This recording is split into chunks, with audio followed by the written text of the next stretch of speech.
নমস্কার, বাঙালির পেট পূজা চ্যানেলে আপনাদের সকলকে জানাই স্বাগত। এবছরে প্রথম আমাদের তাল এনেছে। এই তাল দিয়ে আমার এবং অনেকেরই অত্যন্ত পছন্দের একটা খাবার তৈরি করব, সেটা হলো তালের বড়া। তো বন্ধুরা দেখতে থাকুন আমি কিভাবে তালের বড়াটা তৈরি করছি। প্রথমে তালের ওপরের খোলাটা খুলে নিচ্ছি।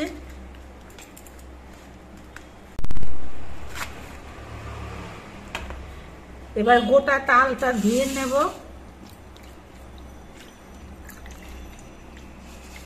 এবার তালের খোসাগুলো ছাড়িয়ে নিতে হবে।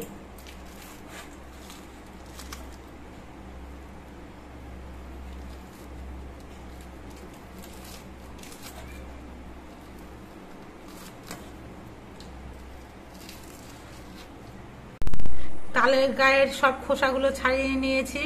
এবার তালটা ভেঙে নিচ্ছি।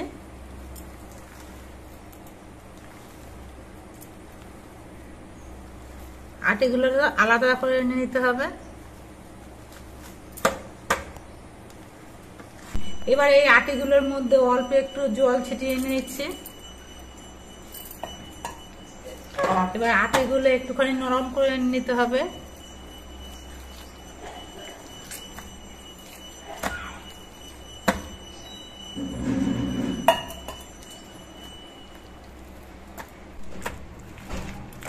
তিনটে তালের আটিকেই আমি হাত দিয়ে চটকে চটকে বেশ নরম করে নিয়েছি। এবার আটিগুলো ঘষে নিতে হবে।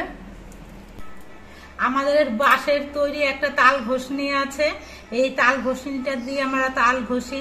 আপনারা ইচ্ছে করলে ঝুড়িতে বা ছিদ্রযুক্ত থালা গামলার মধ্যে ঘষে নিতে পারেন। তবে আমাদের বহু পুরনো পদ্ধতিতে এইভাবে করে এই তাল ঘষা হয়ে থাকে।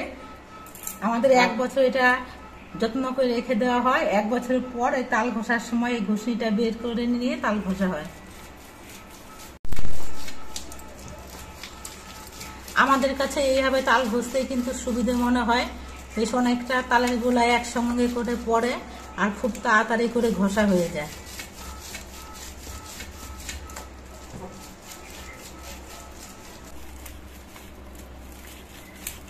তালের আড়ির থেকে যতটা পরিমাণ তাল বের করে নেওয়া যায় ঠিক ততটা পরিমাণ আমি বের করে নিয়েছি।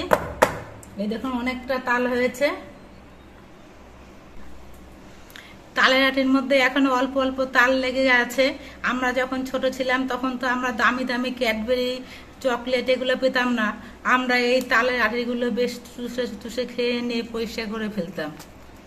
আর এখনকার বাচ্চাদের যদি এই আটি খেতে বলা হয় ওরা ভাববে পাগল নাকি, এগুলো খাবো, ওরা কেউ খাবেই না।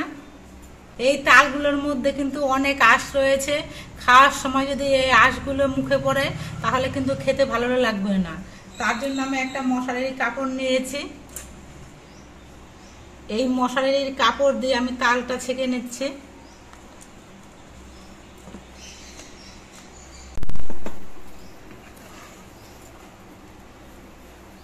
আমার মাকে শাশুড়িকে দেখেছি এইভাবে তাল ঘষে তাল ছেঁকে নিতে।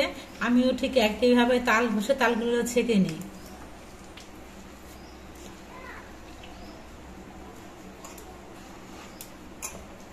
তালের থেকে সব আঁশগুলো বেরিয়ে গেছে। দেখুন কত আঁশ ছিল তালের মধ্যে।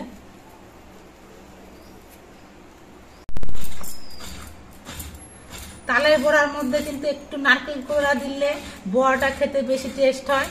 এই জন্য অল্প করে একটু নারকেল আমি কুড়িয়ে নিচ্ছি। তালের বড়াটা তৈরি করার জন্য কিছু উপকরণ আমি একসঙ্গে মিশিয়ে নেব। প্রথমে এক বাটি আমি চিনি নিচ্ছি, এক বাটি সুজি নিচ্ছি, এক বাটি ময়দা নিচ্ছি আর এক বাটি নারকেল কোড়া নিচ্ছি। এবার এর মধ্যে আমি তালের গোলা দিয়ে যতটা পরিমাণ লাগবে আমি মাখিয়ে নেব। অল্প করে তালের গোলা আগে দিয়ে মাখাচ্ছি।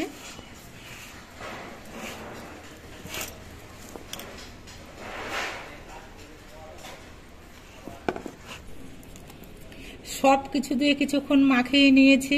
এবার কিছুক্ষণ রেখে দেব, তাহলে চিনির দানাগুলো ঠিকঠাক গলবে আর সুজিগুলো ভিজে নরম হবে।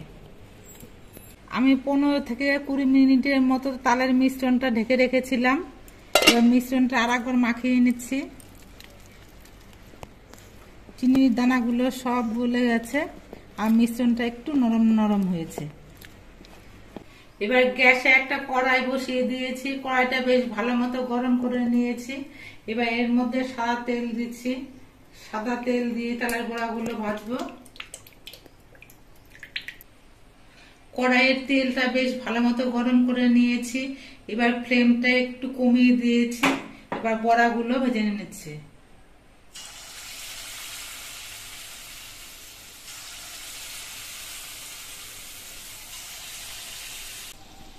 বড়াগুলো আস্তে জাল দিয়ে কিছুক্ষণ ভেজে নিতে হবে, তারপর বড়াগুলোকে উল্টে দিতে হবে।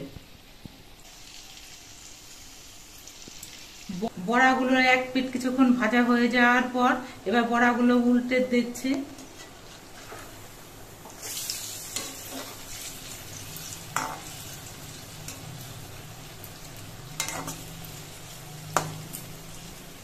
দু পিঠের লালচে রং করে নিয়ে বড়াগুলোকে ভেজে নিতে হবে। বড়াগুলো লালচে রং ধরিয়ে ভেজে নিয়েছি, বড়াগুলো ভাজা হয়ে গেছে। এবার আমি নামিয়ে নিচ্ছি।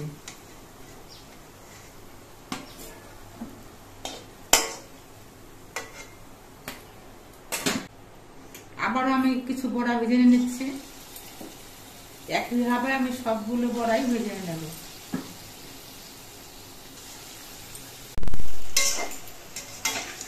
দ্বিতীয়বারের বড়াগুলো সব ভাজা হয়ে গেছে। দেখুন কত সুন্দর ফুলে বড়াগুলো ভাজা হয়েছে।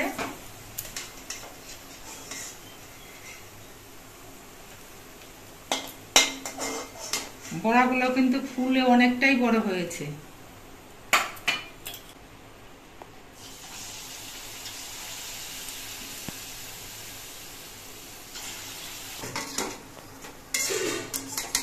আমার সবগুলো তালের বড়াই ভাজা হয়ে গেছে। এই দেখুন এক থালা তালের বড়া হয়েছে।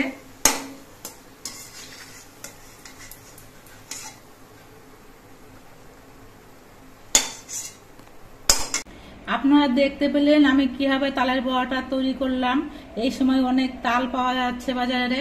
আপনারা তাল কিনে এনে এইরকম তালের বড়া তৈরি করে খাবেন, দেখবেন খুব ভালো লাগবে। আর আমাদের ভিডিওটা কেমন লাগলো, যদি ভালো লাগে ভিডিওটিতে একটি লাইক আর নতুন বন্ধু হলে চ্যানেলটিকে সাবস্ক্রাইব করে দেবেন। সকলে সুস্থ থাকবেন, ভালো থাকবেন।